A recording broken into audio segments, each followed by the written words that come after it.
G.I.A Automotive 2009 Chevy Silverado 1500.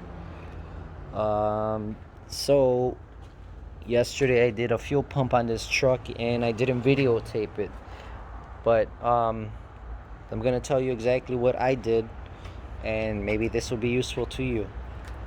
So this is the old fuel pump. When you get the new fuel pump,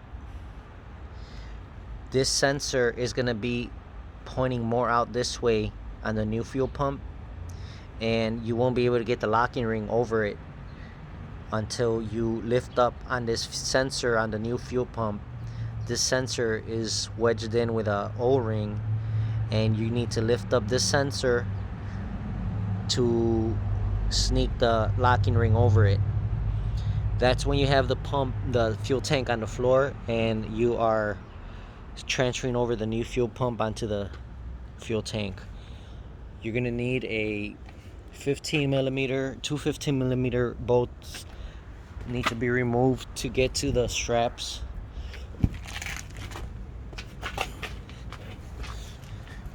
One here,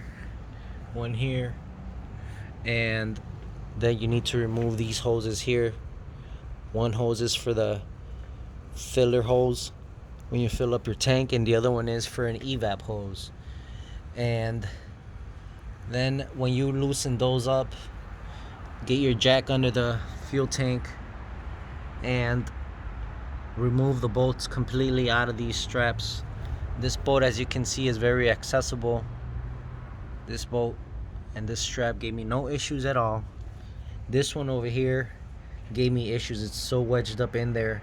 You gotta take the bolt out, then you gotta pry onto the pump, the fuel tank. You gotta pry in between with, I used a 1/2 inch extension bar, and I wedged out the strap.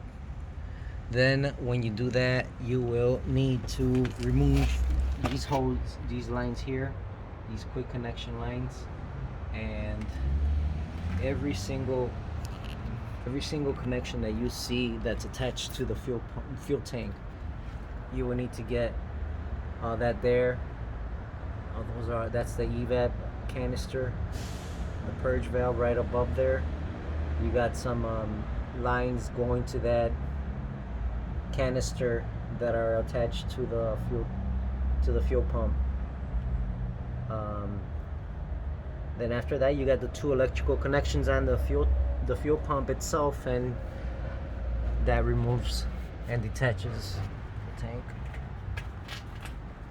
from the body, and then it'll be on the floor. Today I'm doing the front brake pads, and the front brake pads, I'm gonna tell you one more thing about this truck. The inner pad on this truck is specific. It's totally different, so you need to pay attention to that. Wider for the back one, and there will be a clip that touches the rotor before it actually reaches metal to metal. That always goes in the back.